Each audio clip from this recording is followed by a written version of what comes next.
सुनो सुनो सुनो, क्या आप लोगों ने इस देश का सबसे बड़े भ्रष्टाचार के बारे में, सबसे बड़े स्कैम के बारे में पता चला क्या? मालूम हुआ क्या इस देश में सबसे बड़ा भ्रष्टाचार का उजागर हुआ है? सबसे बड़े स्कैम का किस तरीके से पर्दाफाश हुआ है? क्या किसी टेलीविजन वालों ने आप लोगों को दिखाया? गोदी मीडिया, मैं गोदी मीडिया की बात कर रही हूँ, किसी गोदी मीडिया पर यह खबर चला, ब्रेकिंग ब्रेकिंग ब्रेकिंग, जैसे कि 2 रुपए घटा दिया गया है पेट्रोल डीजल पर, तो ब्रेकिंग ब्रेकिंग खबर चल रही है। 60 रुपए वाला पेट्रोल डीजल 100 रुपए कर दिया गया, 100 से ज़्यादा हो चुका है, उस पर 2 रुपए कम हो गए हैं, तो बहुत बड़ी खबर हो गई है। और वो भी टाइमिंग देखिए, जब सबसे बड़े स्कैम की जानकारी खुलकर सामने आई है, उस पर क्या खबर चल रही है गोदी मीडिया में? तो पेट्रोल डीजल के दाम जो है 2 रुपए कम हो गए।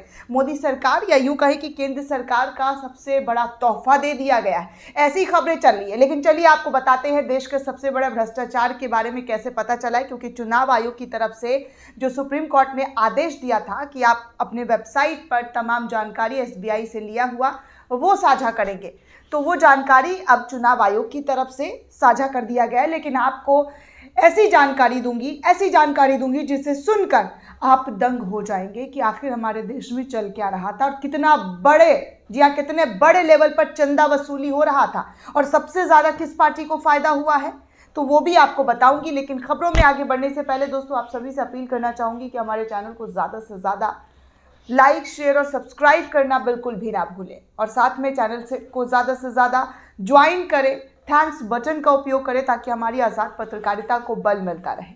दोस्तों, आप सभी ने देखा कि कितनी नौटंकी हुई, एक पेन ड्राइव को सौंपने के लिए कितने तरीके का बहाना बनाया गया। 3 महीना 4 महीना एसबीआई जो है टाइम मांग रहा था, लेकिन जब सुप्रीम कोर्ट ने फटकार लगाई और कहा कि आपको 24 घंटे के अंदर तमाम वो डिटेल देनी है और चुनाव आयोग को 15 मार्च तक ये पूरी जानकारी सार्वजनिक करनी है, तो चलिए आज तो 14 मार्च को ही जो है एसबीआई की तरफ से ये जानकारी साझा कर दी गई है। करीब 8 बजे के करीब लिस्ट सामने आया, उसके बाद लिस्ट के नाम सामने आए और धीरे धीरे सब कुछ सामने आ गया। और सबसे अहम बात, अडानी अंबानी ने कोई भी चुनावी बॉन्ड खरीदा ही नहीं है। जी हाँ, अडानी और अंबानी ने कोई चुनावी बॉन्ड नहीं खरीदा है, लेकिन किन किन कंपनियों ने खरीदा है इस बात की जानकारी ज़रूर सामने आ गई है। तो चलिए एक एक करके मैं आपको बताती हूँ कि कैसे और कितना जो है चुनावी बॉन्ड, चुनावी चंदा पार्टियों को मिला है, किस तरीके से जो है चुनावी चंदा दिल खोल कर दिया गया है। तो सबसे पहले दोस्तों मैं आपको, तो अपूर्वा जो लिखते हैं कि बीजेपी को उद्योगपति के दिए गए चंदे की लिस्ट आ गई है, गौर से पढ़िए। 250 करोड़ डीएलएफ, जी हाँ 250 करोड़ डीएलएफ ने 2019 में दिया। 450 करोड़ संजीव गोयनका ने 2021 में दिया है इस बॉन्ड के तहत। 500 करोड़ फ्यूचर गेमिंग 2021 में दिया गया है। 150 करोड़ एयरटेल ने 2021 में दिया है। 500 करोड़ फिर से, जी हाँ, आर्सेलर मित्तल ने 2021 में दिया है। 200 करोड़ फिर 2021 में आर्सेलर मित्तल की तरफ से दिया गया। फिर 500 करोड़ एसआर ग्रुप ने दिया है 2022 में। उसके बाद 502.5 करोड़ आधार पूना वाला, जिसका वैक्सीन मोदी जी प्रचार कर रहे थे, उसने भी 502.5 करोड़ रुपए जो है 2002 में दिए हैं चंदा के तौर पर भाजपा को। 250 करोड़ एयरटेल ग्रुप ने 2022 में भी दिया है और 200 करोड़ जीएमआर ग्रुप ने 2002 में दिया है। हर चंदे के साथ चंदा देने की तारीख भी है, चंदा देने के फाइल या बाद में सरकार से इन उद्योगपतियों को क्या क्या फ़ायदा हुआ है उसे तैयार करने में ज़रा वक्त लगेगा और बताने का काम भी शुरू हो चुका है।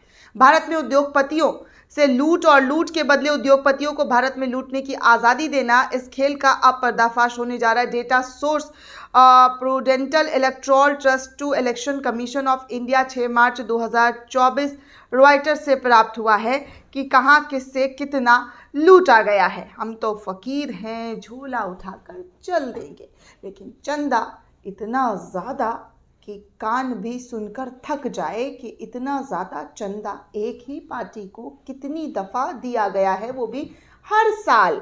अब आके यूपी कांग्रेस की तरफ से भी शेयर किया गया है। अब ये देखिए, यूपी कांग्रेस शेयर करते हुए लिखता है, चुनावी बॉन्ड भारत के इतिहास का सबसे बड़ा घोटाला, सीरम इंस्टीट्यूट ऑफ इंडिया ने चुनावी बॉन्ड के तौर पर बीजेपी को 50 करोड़ का चंदा दिया।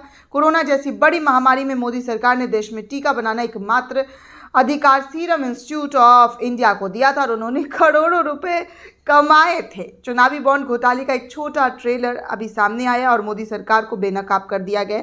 ये तमाम जो चीज़ें हैं आप साफ तौर पर देख सकते हैं। क्यों कोई ट्रांसफ़र ऑफ फंड्स जो है वो कौन कौन वेंचर से किया गया है, स्क्रीन पर आप देख सकते हैं, रेड मार्क किया हुआ है। आगे देखिए, श्रीनिवास ने भी खबर शेयर की है और लिखा है कि न खाऊंगा न खाने दूंगा मोदी जी। इस नारे का मतलब था कंपनियों को धमकाऊंगा, ईडी के छापे डलवाऊंगा, चंदा उभारूंगा और धंधा कराने के नाम पर बीजेपी की तिजोरी में भरता जाऊंगा। इस वक्त कांग्रेस बहुत ही तीखे तेवर में नजर आ रही है दोस्तों और ज़बरदस्त तरीके से जो है इस स्कैम को लेकर तमाम तरीके की बातें करी। और तो और देखिए, एक और वीडियो सामने आ रहा है जिसमें मेघा इंजीनियर जो है उन्होंने मोदी सरकार को भी चुनावी बॉन्ड के जरिए जो है पैसा ट्रांसफ़र किया है, जिसका जिक्र सदन के अंदर, लोकसभा सदन के अंदर नितिन गडकरी कर रहे हैं। उनका भी वीडियो वायरल हो रहा है और ये और कोई नहीं जबकि जो टनल में फंसे मजदूर थे, 41 मजदूर जिनको बचाने के लिए मुन्ना कुरैशी वकील जो है वो लोग पहुंचे थे और उन्होंने 41 मजदूरों को 40-45 दिन बाद बाहर निकाला था। उस कंपनी ने भी मोदी सरकार को ज़बरदस्त तरीके का चंदा दिया था। रणविजय सिंह लिखते हैं, उत्तराखंड के टनल वाली खबर याद है जिसमें मजदूर फंस गए थे? आपको भी ध्यान देने वाली बात है। ये कहते हैं आगे कि उस टनल को बनाने वाली कंपनी का नाम था Navyug engineer company limited. Navyug ने 55 करोड़ रुपए इलेक्ट्रॉल बॉन्ड खरीदे हैं। अप्रैल 2019 में 30 करोड़ रुपए, अक्टूबर 2019 में 15 करोड़ और अक्टूबर 2022 में 10 करोड़। इस तरीके से भाजपा को ये चंदा जो है ज़बरदस्त तरीके से गया है। अब आगे, जी हाँ, आगे मैं आपको और भी जानकारी दूंगी। बहुत सारे ट्वीट्स है दोस्तों, इस वक्त ट्रेंडिंग पर है खबर। आप भी इस खबर को ज़्यादा से ज़्यादा जानिए और लोगों तक पहुंचाइए कि कैसे चंदा का धंधा चल रहा था। सदफ आफरीन लिखती हैं, उरी बाबा, चुनाव के नाम पर बहुत ही बड़ा स्कैम चल रहा था।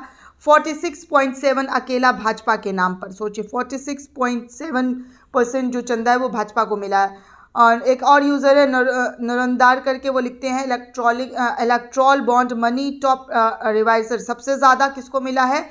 तो 46% बीजेपी को, टीएमसी को 13%, इंडियन नेशनल कांग्रेस को 11%, बीआरएस को 9% और बीजेडी को 6% जो है चंदा मिला है। आप समझिए कि सबसे ज़्यादा 45% भाजपा को। विनोद कापड़ी लिखते हैं, इलेक्ट्रॉल बॉन्ड केस आज़ाद भारत का सबसे बड़ा स्कैम बनता हुआ दिख रहा है। राजनीतिक दल ने साम दाम दंड भेद हर तरीके से उद्योगपति से उगाही की है। भारत के इतिहास में इतनी बड़ी लूट का ये व्यापक उदाहरण है। सुप्रीम कोर्ट को ये सुनिश्चित करना चाहिए कि किस राजनीतिक दल को कहां से कब कितना पैसा मिला है और उसके बदले उस उद्योगपति को क्या कुछ नहीं मिला। फिर से ये लिखते हैं, मैं फिर कह रहा हूं, मैं फिर लिख रहा हूं। विनोद कापड़ी लिखते हैं, इलेक्ट्रॉन बॉन्ड स्कीम आज़ाद भारत का सबसे बड़ा और व्यापक स्कैम है। तमाम कंपनियों ने राजनीतिक दलों को हजारों हजार करोड़ रुपए चुनावी चंदे दे दिए।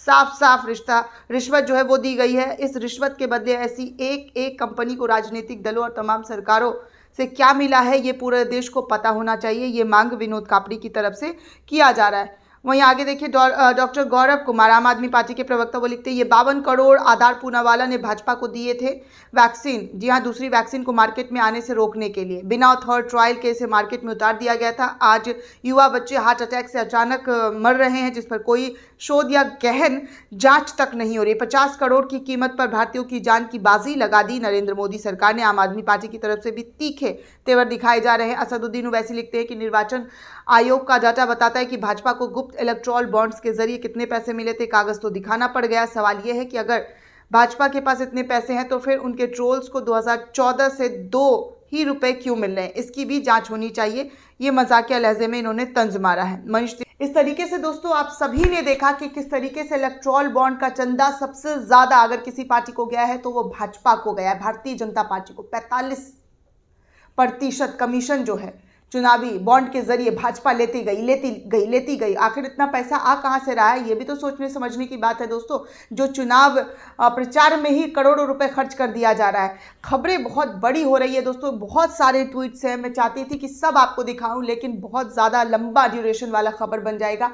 आगे भी आपको बताऊंगी कि किस तरीके से जो है इस चुनावी बॉन्ड का किस तरीके से किस पार्टी को सबसे ज़्यादा मिला है। इतना तो आप जान लीजिए कि सबसे ज़्यादा भारतीय जनता पार्टी को ही चंदा मिला है। दोस्तों, इस पूरे रिपोर्ट को लेकर आप क्या सोचते हैं, आपकी क्या राय है, हमें कमेंट करके ज़रूर बताइएगा। साथ ही साथ चैनल को सब्सक्राइब करना बिल्कुल भी ना भूलें।